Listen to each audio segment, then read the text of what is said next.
السلام عليكم ورحمة الله وبركاته. إن الحمد لله نحمده ونصلي على رسوله الكريم. أما بعد، فقد قال الله تعالى في القرآن المجيد في سورة الفاتحة: إياك نعبد وإياك نستعين. أما بعد، وقال رسول الله صلى الله عليه وسلم: من لم يسأل الله يغضب عليه. রাওয়াহু সুনান তিরমিজি। আম্মা বাদ, সম্মানিত দর্শক মণ্ডলী, আপনাদের সকলকে স্বাগতম জানাচ্ছি আজকে আমাদের ধারাবাহিক আলোচনা সূরাতুল ফাতিহার তাফসীরের পঞ্চম অংশে। আজকে আপনাদের সামনে আমি তাফসীর করব সূরাতুল ফাতিহার 4 নম্বর আয়াতের দ্বিতীয় অংশ।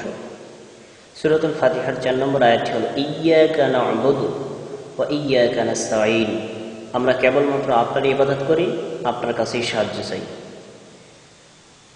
ওয়া ইয়্যাকা নাস্তাঈন, আমরা কেবলমাত্র আপনার কাছেই সাহায্য চাই। এই অংশটির তাফসীর আপনাদের সামনে আজকে পেশ করব ইনশাআল্লাহুল আজিজ। আর সম্মানিত দর্শক মণ্ডলী এবং প্রিয় মুসলিম ভাইরা, আল্লাহ রাব্বুল আলামিন সূরাতুল ফাতিহার 4 নম্বর আয়াতে আমাদেরকে শিক্ষা দিচ্ছেন, যত ধরনের সাহায্যের প্রয়োজন হয় কেবলমাত্র শুধুমাত্র আল্লাহর কাছেই চাইতে হবে। বিশেষ করে অলৌকিক যত সাহায্য রয়েছে সব কিছুই আল্লাহর কাছে চাইতে হবে। লৌকিক সাহায্য অন্য কারো কাছে চাওয়া যেতে পারে। প্রথমে এখানে আল্লাহ রাব্বুল আলামিন বলেছেন ইয়্যাকা না'বুদু, বান্দাকে শিক্ষা দিচ্ছেন আমরা কেবলমাত্র শুধুমাত্র আপনারই ইবাদত করি। ওয়া ইয়্যাকা নাস্তাঈন, আর একমাত্র আপনার কাছে সাহায্য চাই। ইস্তেআনা বা সাহায্য সাধারণত দুই ধরনের, একটা হলো লৌকিক আর একটা হলো অলৌকিক। একটা দৃষ্টান্ত দিলে আপনারা বুঝতে পারবেন। যেমন ধরুন, আমি এখন এখানে একটা চেয়ারের উপর বসে আছি, হঠাৎ করে এখান থেকে পড়ে গেলাম। পড়ে যাওয়ার পরে আমার পাশে যে ভাই রয়েছেন তাকে যদি বলি, ভাই আমাকে বাঁচান, এখানে কিন্তু আমি তার কাছে সাহায্য চাইলাম। এই সাহায্য চাওয়া অন্যের কাছে কখনো শিরক নয়, কারণ এটা হলো লৌকিক সাহায্য। যিনি আমার কাছে আছেন তিনি আমার আহ্বান শুনতে পাচ্ছেন এবং তার এই ক্ষমতাও আছে, ইচ্ছা করলে আমাকে তিনি সাহায্য করতে পারেন। পক্ষান্তরে যদি আমি এখান থেকে পড়ে যাওয়ার পরে খাজা বাবা, দয়াল বাবা অথবা গাউসুল আজম, কুতুব, আত্তাব এই ধরনের ব্যক্তিদেরকে আহ্বান করি, এটা হবে শিরক। বলি যে হে খাজা বাবা আমাকে বাঁচান, হে দয়াল বাবা আমাকে বাঁচান, হে পীর সাহেব আমাকে উদ্ধার করেন, এই শব্দ বলে যদি কাউকে বলি তাহলে এটা শিরক হবে। কেননা এখানে তিনি এই জন্যই আহ্বান করেছেন, তিনি বিশ্বাস করেন এখানে পড়ে গেলেও আমার পীর সাহেব আমার আহ্বান শুনতে পান দূর থেকে, অলৌকিক ক্ষমতা রয়েছে তার। দ্বিতীয় হলো তিনি মনে করেন অলৌকিকভাবে আমার পীর সাহেব আমাকে বাঁচাতে পারবেন, আমার গাউসুল আজম আমাকে এখান থেকে রক্ষা করতে পারবেন। এই আকীদা যেহেতু তার রয়েছে, এই জন্যই এটা হলো শিরক। আর আল্লাহ রাব্বুল আলামিন প্রথম পর্যায়ের সাহায্যকে বৈধ করেছেন, সেটা সবাই একে অপরের কাছে চাইতে পারে। আমার কোনো টাকা পয়সা প্রয়োজন হলে আপনার কাছে 10,000 টাকা ধার চাইব, কোনো ব্যাপার না। আপনার কাছে সাহায্য চাইব, কোনো ব্যাপার না। কিন্তু অলৌকিক যত ধরনের সাহায্য রয়েছে আল্লাহ ব্যতীত অন্য কারো কাছে যাওয়া যাবে না। যদি চায় তাহলে সেটা কঠিন শিরক। আল্লাহ রাব্বুল আলামিন বিষয়টি অনেক জায়গায় পরিষ্কার করেছেন। আজকে আমরা কিছু কথা জানার চেষ্টা করব ইনশাআল্লাহু তাআলা। সূরাতুল বাকারার 186 নম্বর আয়াতে আল্লাহ রাব্বুল আলামিন বলেছেন, وَإِذَا سَأَلَكَ عِبَادِي عَنِّي فَإِنِّي قَرِيبٌ। যখন আমার বান্দারা আমার সম্পর্কে জিজ্ঞেস করে, আমি তাদের নিকটেই রয়েছি। উজিবু দাওয়াতাদ দাঈ ইযা দাআন, আমি ডাকে সাড়া দেই যখনই সে ডাকে। ফালিয়াস্তাজিবু লি, সুতরাং তাদের উচিত হচ্ছে আমার হুকুম মেনে চলা। ওয়ালিউমিনু বি, আমার উপর বিশ্বাস স্থাপন করা। লাআল্লাহুম ইয়ারশুদুন, সম্ভবত তাহলে তারা কল্যাণ লাভ করতে পারবে। সম্মানিত দর্শক মণ্ডলী, সূরাতুল বাকারার 186 নম্বর আয়াতে আমরা কয়েকটি কথা বলতে পারি। প্রথম হলো আল্লাহ রাব্বুল আলামিন বান্দাদের ব্যাপারে বলছেন যে যখনই রাসূল সাল্লাল্লাহু আলাইহি ওয়াসাল্লামকে উদ্দেশ্য করে বলছেন, যখনই আপনাকে আমার বান্দারা জিজ্ঞেস করে আমার ব্যাপারে, ফাইন্নী করিব, আমি তাদের নিকটেই রয়েছি। এই জাতীয় অনেক কথা কোরআনে রয়েছে। যেমন ইয়াসআলুনাকা আনিল আহিল্লা, তারা আপনার কাছে নতুন চাঁদ সম্পর্কে জিজ্ঞেস করে। কুল, আপনি বলুন, হিয়া মাওয়াকিতুল লিন্নাস, এটি হলো মানুষের জন্য সময় নির্ধারণের সূচি। বর্ষপঞ্জি নির্ধারণের জন্য একটা ব্যবস্থাপনা। এখানে আল্লাহ রাব্বুল আলামিন ইয়াসআলুনাকার পরে কুল শব্দটা এনেছেন, মানে আপনি বলুন। তার মানে চাঁদ কি, চাঁদের কার্যক্রম কি, এটা জানার জন্য রাসূল সাল্লাল্লাহু আলাইহি ওয়াসাল্লামের মাধ্যম প্রয়োজন হলো। কিন্তু দোয়া, সাহায্য, প্রার্থনা এটা এমন একটা গুরুত্বপূর্ণ বিষয়, আল্লাহ রাব্বুল আলামিন দোয়া, প্রার্থনা, সাহায্য চাওয়ার জন্য রাসূল সাল্লাল্লাহু আলাইহি ওয়াসাল্লামকে মাধ্যম রাখেননি, তিনি কুল শব্দটা ব্যবহার করেননি, বরং তিনি বলেছেন ফা ইন্নী করিব, আমি তাদের নিকটেই রয়েছি। তার মানে হলো ইবাদত, প্রার্থনা, সাহায্য এতটাই গুরুত্বপূর্ণ একটা বিষয় যেখানে আল্লাহ রাব্বুল আলামিন সরাসরি তার নিজের সাথে বান্দার সাথে কানেকশন করেছেন, মাঝখানে মধ্যস্থতা বাদ দিয়ে দিয়েছেন। সেই জন্য আল্লাহর কাছে সাহায্য প্রার্থনা করার জন্য কোনো পীর, বুজুর্গ, অলি, আউলিয়া, গাউস, কুতুবের সাহায্যের কোনো প্রয়োজন নেই, সরাসরি আল্লাহর কাছে চাইতে হবে। এবার আমরা একটু ব্যাখ্যা করার চেষ্টা করি কয়েকটি হাদিস থেকে। প্রথমে সুনানুত তিরমিজি 2516 নম্বর হাদিস। আন ইবনে আব্বাস রাদিয়াল্লাহু তাআলা আনহু قال, আব্দুল্লাহ ইবনে আব্বাস রাদিয়াল্লাহু তাআলা আনহু বলেন, কুনতু খালাফতু রাসূলুল্লাহ সাল্লাল্লাহু আলাইহি ওয়াসাল্লাম ইয়াওমান, আমি একদিন আল্লাহ রাসূল সাল্লাল্লাহু আলাইহি ওয়াসাল্লামের পেছনে ছিলাম। ফাকাল, তিনি বললেন, ইয়া গোলাম, হে ছেলে, ইন্নী উআল্লিমুকা কালিমাতিন, আমি তোমাকে কিছু বাক্য শিক্ষা দিচ্ছি, কিছু গুরুত্বপূর্ণ কথা শিক্ষা দিচ্ছি। ইহফিজিল্লাহ, তুমি এই গুরুত্বপূর্ণ কথাগুলো, আল্লাহর এই বিধানগুলো হেফাজত করো। ইয়াহফিজুকা, আল্লাহ তোমার হেফাজত করবে। আবার বললেন ইহফিজিল্লাহ, তুমি আল্লাহর এই বিধানগুলোকে স্মরণ রাখো, মুখস্থ রাখো, এটাকে হেফাজত করো। তুজিদহু তুজাহাকা, যখনই তুমি তাকে স্মরণ করবে তখনই তুমি তাকে পাবে। এরপরে রাসূলুল্লাহ সাল্লাল্লাহু আলাইহি ওয়াসাল্লাম সুন্দর একটা কথা বলেছেন, তিনি বলেছেন ইযা সাআলতা ফাসআলিল্লাহ, যখন তুমি আল্লাহর কাছে কোনো কিছু চাইবে, ফাসআলিল্লাহ, আল্লাহর কাছে চাইবে। এখানে আল্লাহ রাব্বুল আলামিন কোনো কিছু চাওয়ার ক্ষেত্রে আল্লাহ তাআলাকে নির্দিষ্ট করতে বললেন রাসূলুল্লাহ সাল্লাল্লাহু আলাইহি ওয়াসাল্লামের মাধ্যমে। আল্লাহ রাসূল সাল্লাল্লাহু আলাইহি ওয়াসাল্লাম বললেন, যখন তুমি কোনো কিছু চাইবে আল্লাহর কাছে চাইবে। সুতরাং আমরা বলতে পারি আল্লাহ ব্যতীত অন্য কারো কাছে কোনো কিছু চাওয়া যাবে না। সন্তান হোক, অথবা টাকা পয়সা হোক, ধন দৌলত হোক, অথবা স্বাচ্ছন্দ্যতা হোক, অভাব দূরীকরণ হোক, যত ধরনের চাওয়ার প্রয়োজন রয়েছে আল্লাহ ছাড়া অন্য কারো কাছে চাওয়া যাবে না। এরপরে বলেছেন ওয়াইযা ইসতাআনতা ফাসতাইন বিল্লাহ, যখন তুমি সাহায্য চাইবে আল্লাহর কাছেই সাহায্য চাইবে। রাসূল সাল্লাল্লাহু আলাইহি ওয়াসাল্লাম এই গুরুত্বপূর্ণ বাণীগুলো আব্দুল্লাহ ইবনে আব্বাস রাদিয়াল্লাহু তাআলা আনহুকে শিক্ষা দিচ্ছেন। এখানে যে শব্দ রয়েছে ইযা ইসতাআনতা ফাসতাইন বিল্লাহ, সূরাতুল ফাতিহায় 4 নম্বর আয়াতের শেষ দিকে একই কথা বলা আছে, ইয়্যাকা নাস্তাঈন, আমরা আল্লাহর কাছে সাহায্য চাই। রাসূল সাল্লাল্লাহু আলাইহি ওয়াসাল্লাম বললেন, তুমি শুধুমাত্র আল্লাহর কাছে সাহায্য চাইবে। তোমার ছেলে সন্তান দরকার, মেয়ে সন্তান দরকার, অভাব দূরীকরণ দরকার, অথবা যে কোনো ধরনের বিপদে পড়েছে, বিপদ থেকে উদ্ধার হওয়া দরকার, শত ধরনের সাহায্য রয়েছে, অলৌকিক যত ধরনের সাহায্য কেবলমাত্র শুধুমাত্র আল্লাহর কাছেই চাইবে।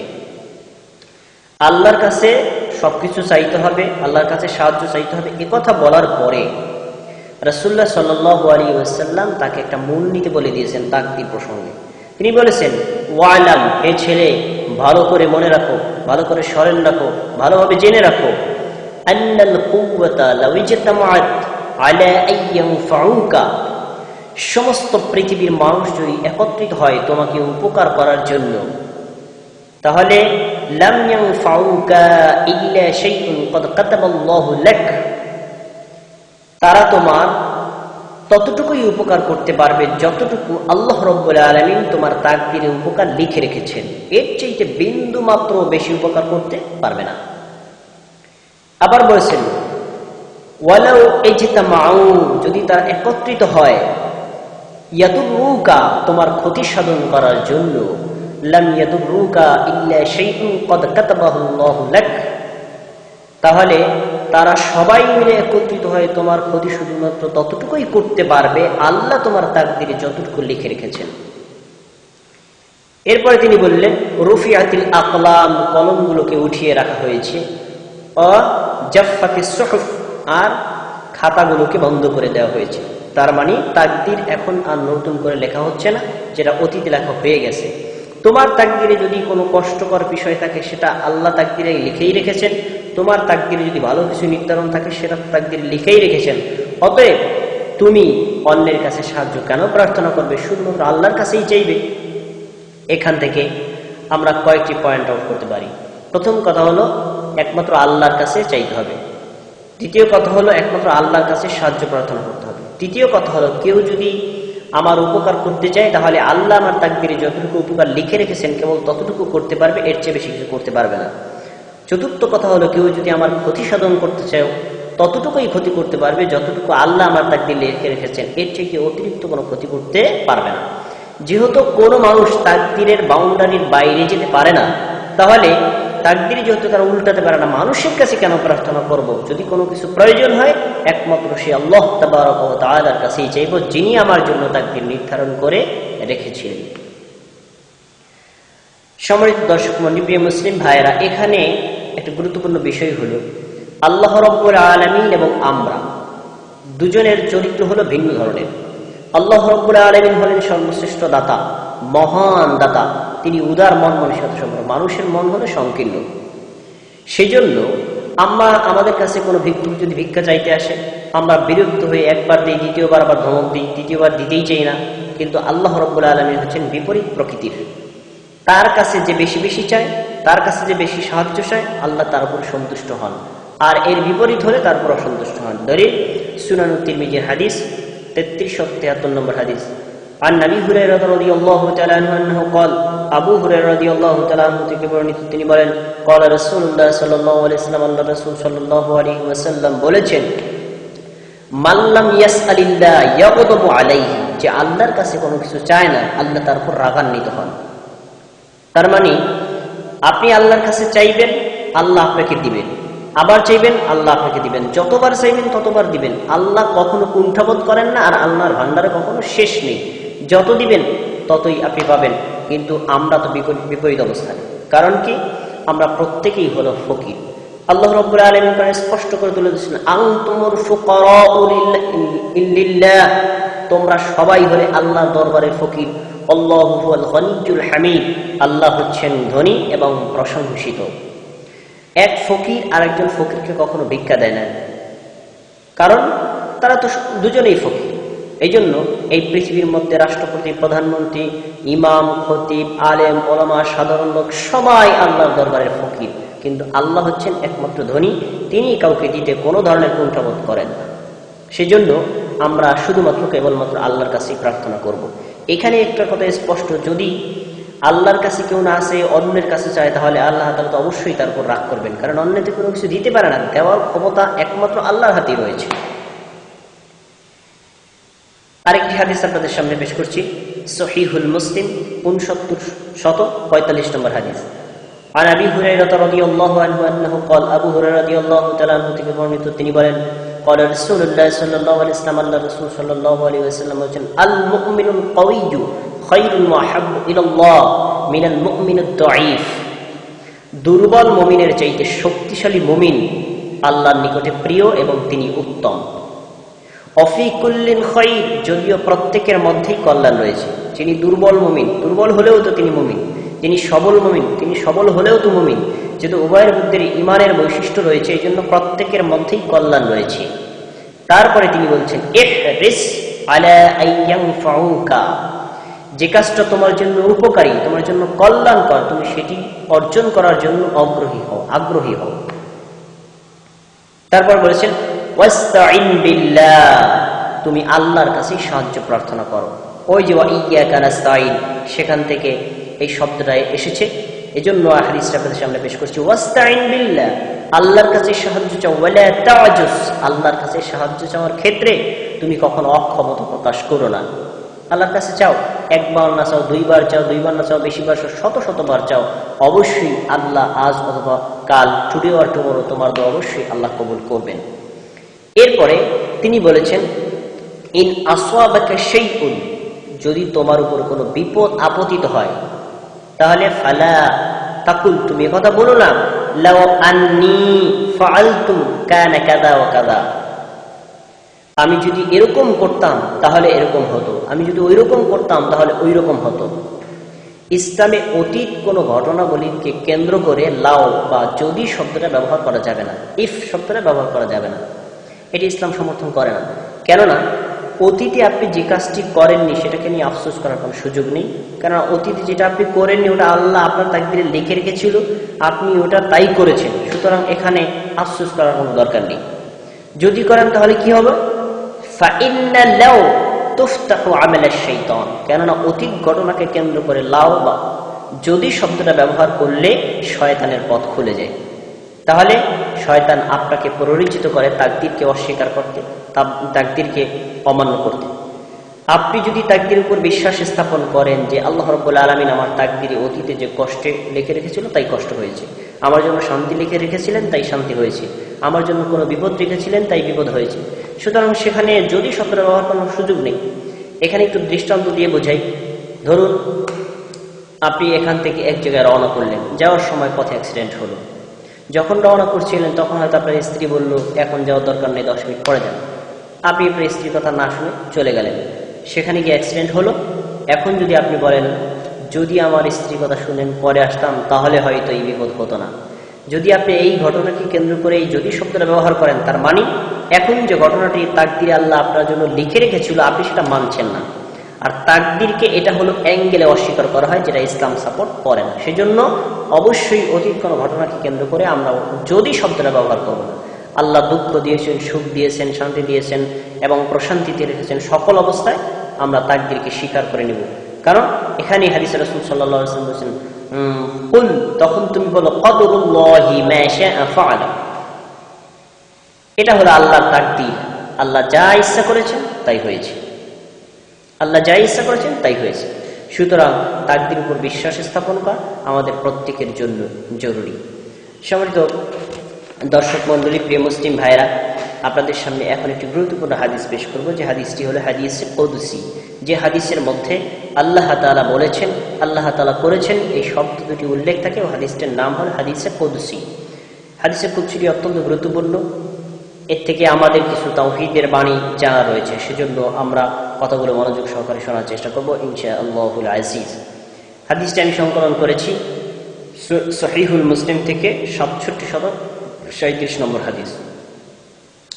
عن أبي ذر رضي الله تعالى عنه قال أبو ذر رضي الله تعالى عنه তিনি বলেন قال رسول الله صلى الله عليه وسلم, আল্লাহ রাসূল সাল্লাল্লাহু আলাইহি ওয়াসাল্লাম বলেছেন قال الله تبارك وتعالى, বরকতময় মহান আল্লাহ বলেছেন, ইয়া ইবাদি, হে আমার বান্দাগণ, ইন্নী হারামতু যুলমা আলা নাফসি, আমি আমার নিজের উপর জুলুমকে হারাম করে দিয়েছি, ওয়াজআলতুহু বাইনাকুম মুহাররামান, তোমাদের উপর ওই জুলুমকে হারাম করেছি, ফালা তুযালিমু, সুতরাং তোমরা একে অন্যের উপর জুলুম করো না।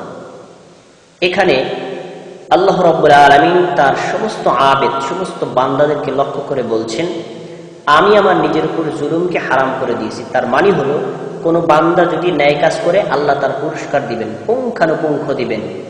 কেউ যদি অন্যায় কাজ করে তাহলে তার পূর্ণাঙ্গ শাস্তি দিবেন, একটু কমও দিবেন একটু বেশিও দিবেন না। এই কথা আবার সূরাতুল জিলজালে রয়েছে, ফামান ইয়ামাল মিসকালা যাররাতিন খায়রান ইয়ারা, যে ব্যক্তি যাররা পরিমাণ নেকামল করবে তার পুরস্কার সে পাবে, ওয়া মান ইয়ামাল মিসকালা যাররাতিন শাররান ইয়ারা, যে যাররা পরিমাণ নিকৃষ্ট খারাপ কোনো কাজ করবে তারও পুরস্কার, তারও শাস্তি সে পাবে। এখানে আল্লাহ রাব্বুল আলামিন বলছেন আমি আমার নিজের উপর জুলুমকে হারাম করে দিয়েছি। আপনি যেই পরিমাণে অন্যায় করেছেন আল্লাহ আপনাকে তার একটুও বেশি শাস্তি দিবেন না। আল্লাহ নিজের উপর জুলুমকে হারাম করে দিয়েছেন। ঠিক একইভাবে বান্দাদের উপর আল্লাহ তাআলা জুলুম হারাম করেছেন। আমি আপনার সম্পদ জোর করে খাইতে পারবো না, আপনি আমার সম্পদ জোর করে খেতে পারবেন না। অথবা আপনি আমার সম্মান নষ্ট করতে পারবেন না, আমি আপনার সম্মান নষ্ট করতে পারবো না। অথবা আমি আপনাকে গালি দিতে পারবো না, আপনি আমাকে গালি দিতে পারবেন না। একজন মুসলিম, একজন বান্দা অন্য বান্দার উপর কখনো অত্যাচার করবে না, সেটা হাত দ্বারা হোক, মুখ দ্বারা হোক, কথা দ্বারা হোক, সম্মান দ্বারা হোক, যে কোনো কিছুর দ্বারা হোক না কেন, অন্যের সম্মান নষ্ট করা আল্লাহ রাব্বুল আলামিন হারাম করে দিয়েছেন।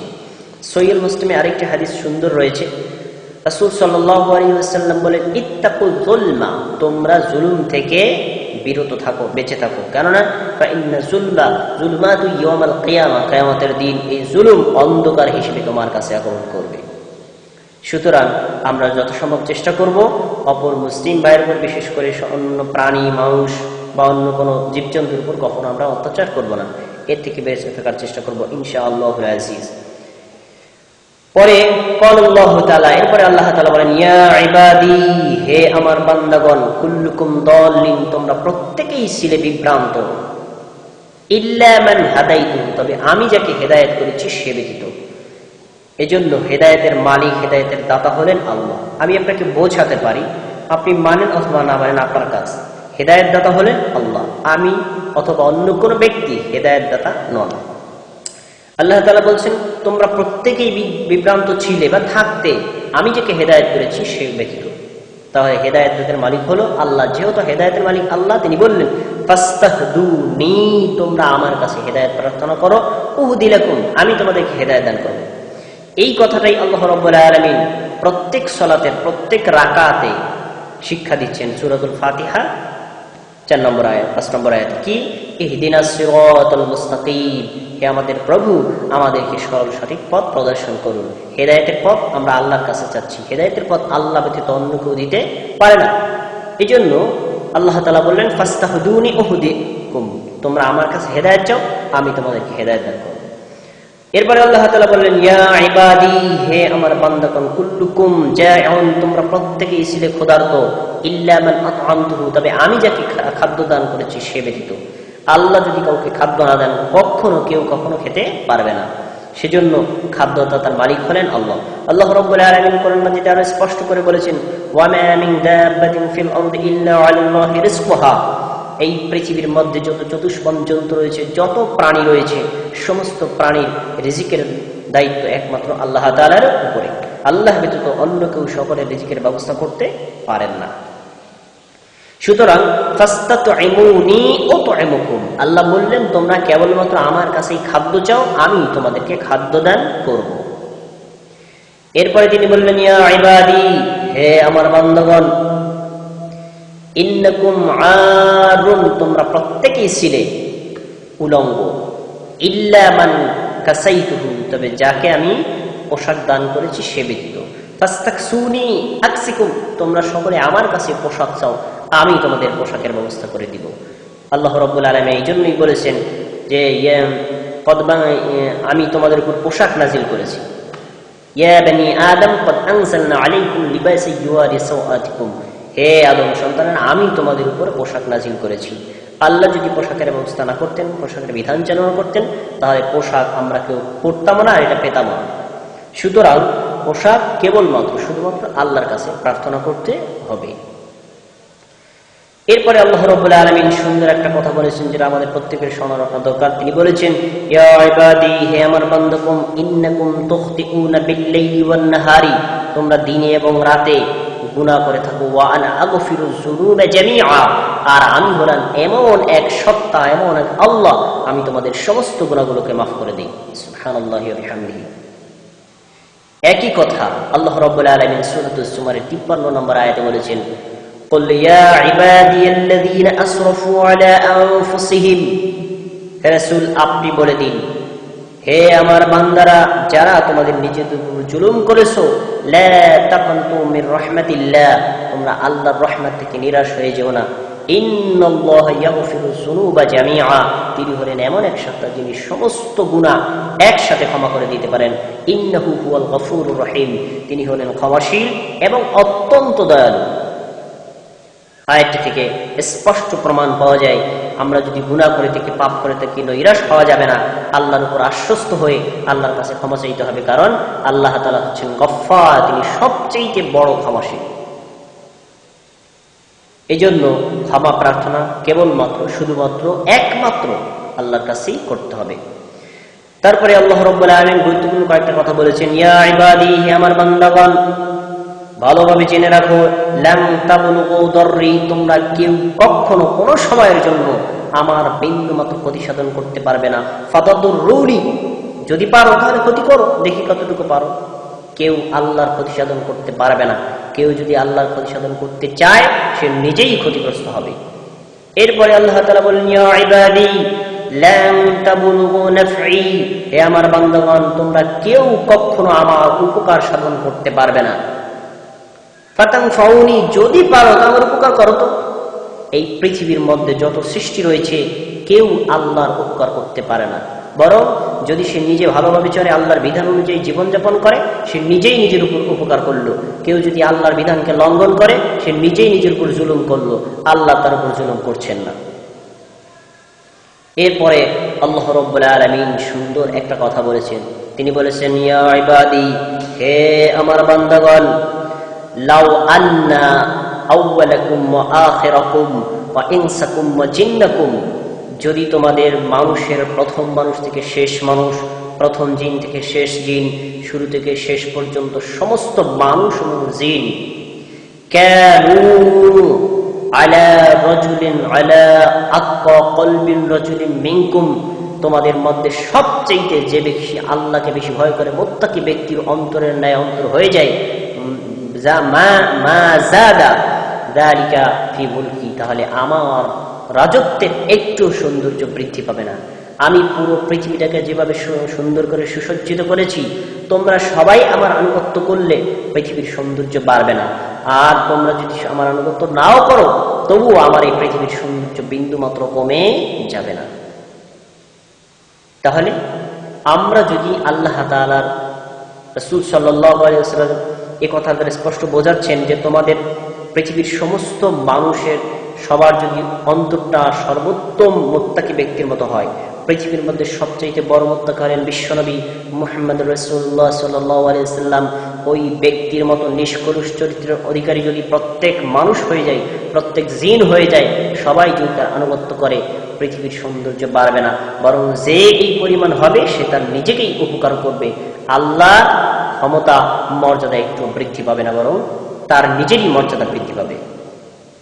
এরপরে আল্লাহ তাআলা বলেন, ইয়া ইবাদি, হে আমার বান্দাগণ, লাউ আন্না আউওয়ালাকুম ওয়া আখিরাকুম ওয়া ইনসাকুম ওয়া জিন্নাকুম, যদি তোমাদের প্রথম ব্যক্তি, শেষ ব্যক্তি এবং সমস্ত জিন, সমস্ত মানুষ মিলে ক্বাবু ফি সাঈদিন, একটা সুবিশাল প্রান্তরে একত্রিত হও, ফাসআলুনি, তোমরা সবাই মিলে আমার কাছে যাও, ফাআতাইতু কুল্লা ইনসানিন মাসআলাতাহু, তোমাদের প্রত্যেক মানুষের চাহিদা অনুযায়ী আমি তোমাদের কাছে বন্টন করে দেই।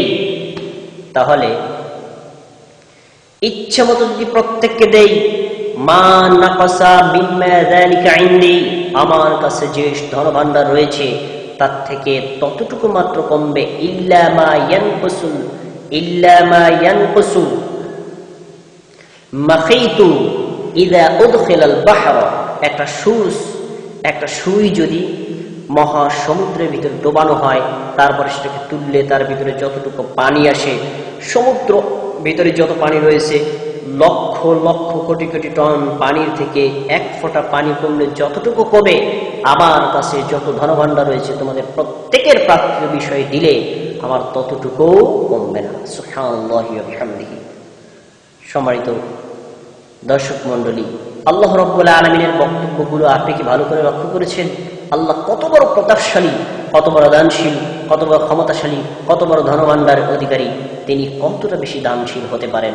সুতরাং আমরা তো ধারে কাছেও জানা সব কিছু উল্লেখ করে আল্লাহ তাআলা বলছেন, তোমরা শুধুমাত্র কেবলমাত্র একমাত্র আমার কাছে প্রার্থনা করো।